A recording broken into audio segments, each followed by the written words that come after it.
diverses catégories où vos sociétés et vous ont été reconnus, entre autres sur la communication, sur l'intégration, sur la reconnaissance au sein des équipes et sur la meilleure expérience globale. C'est des catégories qui nous sont chères parce qu'elles sont chères à l'épanouissement et au bien-être du travail des personnes, quel que soit leur côté contractuel dans leur relation avec la société. Et c'est des valeurs qui nous sont très chères chez Comet. On essaie de les défendre, je vais vous en dire quelques mots. C'est quand même très très bien de pouvoir reconnaître le freelancing à sa juste place et de se rendre compte que le freelancer n'est pas un être à part, que vous avez su l'intégrer, le faire communiquer, le faire reconnaître au sein de vos équipes. Le freelancer est avant tout une personne que vous allez accueillir dans vos équipes, qui est fait pour apporter une valeur ajoutée, une compétence, des idées neuves, et c'est pour ça que vous le faites si bien, puisqu'au fond, vous défendez tous et nous défendons avec vous un écosystème agile de façon à ce que vous puissiez avancer plus vite pour être plus performant, être plus compétitif par rapport aux différentes sociétés qui sont vos, quelquefois confrères, généralement concurrents. Donc vous aidez à bâtir ce monde plus agile et vous laissez aux freelancers toute sa place. On a aujourd'hui une communauté d'à peu près 10 000 freelancers, plutôt dans ceux qui sont plutôt bien payés, mais l'ensemble du freelancing, l'ensemble de l'indépendance, l'ensemble de l'entrepreneuriat de chacun est quelque chose qui nous tient à cœur. Les derniers que je voulais remercier, c'est nos à peu près 1000 freelancers qui ont participé pour vous élire en tant que meilleur endroit où travailler en tant que freelancer.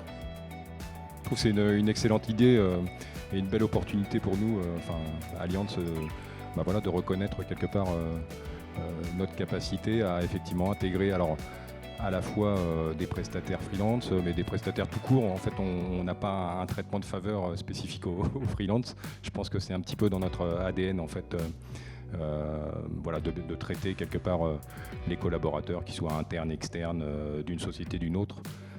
C'est complètement naturel pour nous. On est très fiers de ce prix-là parce que, avant tout, la fierté d'avoir un prix, certes, mais aussi ça valide un projet que nous avons lancé maintenant il y a 4 ans autour du digital et de la data, lorsque nous avons créé les Digital Factory et la Data Factory. Et autour d'un modèle qui était de dire on veut intégrer, on veut une équipe unique, et je dirais quel que soit le maillot, on veut une équipe unique tournée vers la performance du produit, puisque nos équipes sont organisées en mode produit, et donc ce prix-là valide aussi l'atteinte un peu de cet objectif-là, d'avoir une équipe unique qui ait des internes, des externes dans un mode plus classique que l'on a connu jusqu'à présent, et des freelancers.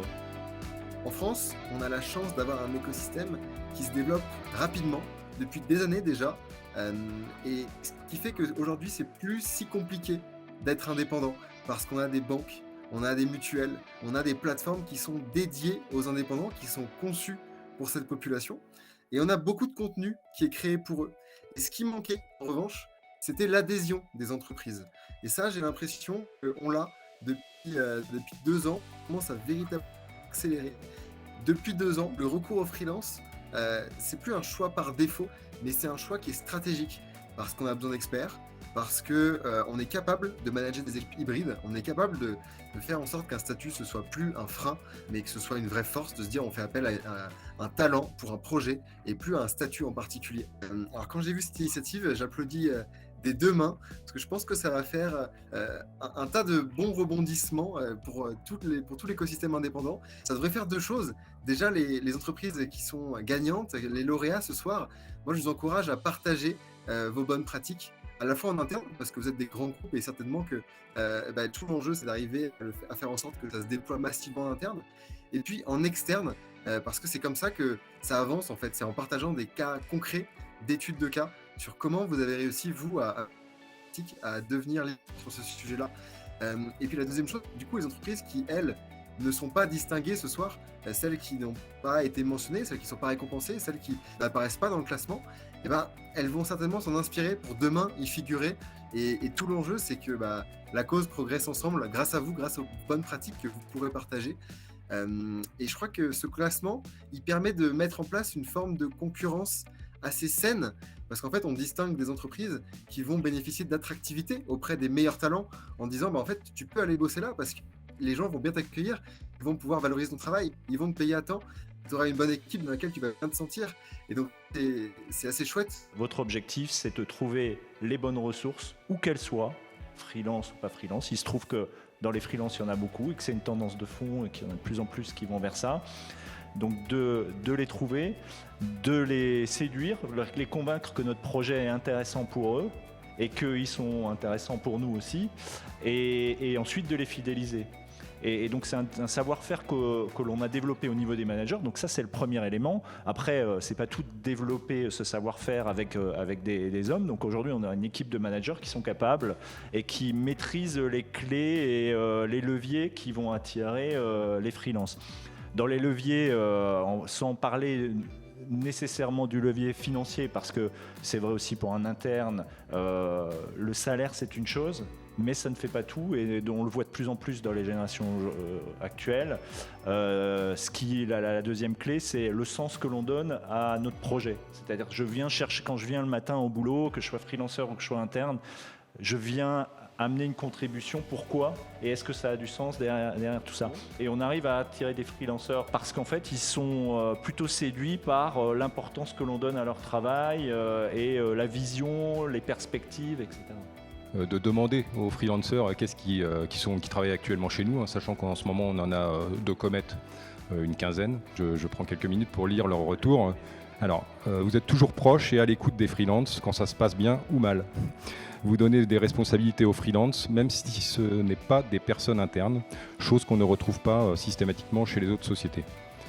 Vois-tu, le simple fait que tu penses à demander aux prestats Comet, alors désolé c'est mot pour mot, donc il y a des raccourcis, aux prestats Comet, leur opinion montre la culture inclusive d'Allianz avec ses intervenants extérieurs. En effet, les collaborateurs Allianz avec qui j'ai travaillé depuis mon arrivée sur le projet m'ont toujours inclus dans tous les points, réunions ou autres rituels, et m'ont toujours formé et informé, comme si je faisais partie de l'effectif.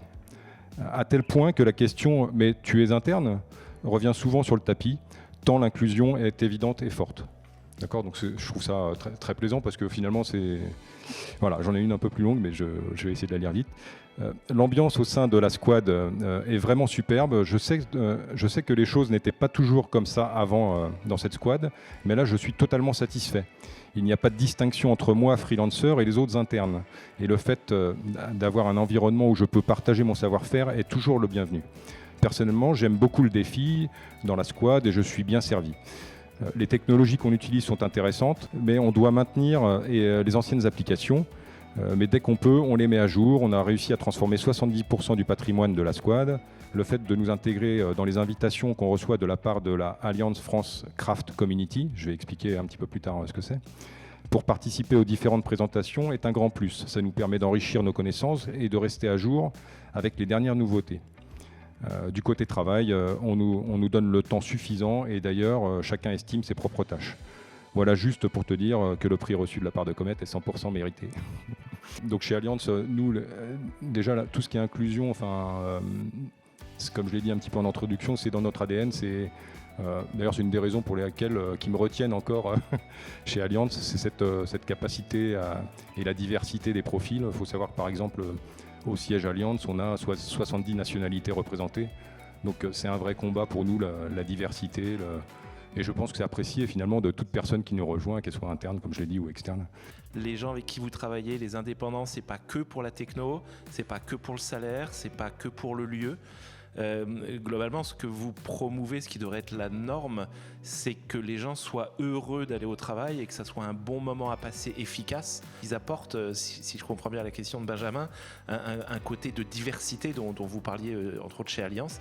Est-ce qu'ils vous apportent ça aussi ? Ils apportent de l'expertise technique, ils apportent aussi de leur expérience précédente, de ce qu'ils ont pu vivre dans d'autres entreprises, dans d'autres missions, etc. Ça, c'est certain. Un des avantages que je vois, et moi je l'apprécie bien, c'est finalement le challenge du freelance qui nous rejoint et qui nous challenge sur la mission. Moi j'ai assez souvent des freelances qui nous rejoignent, qui grattent jusqu'au bout pour bien comprendre la mission, qui sont exigeants en fait sur la mission, et ça je trouve que ça tire tout le monde vers le haut en fait.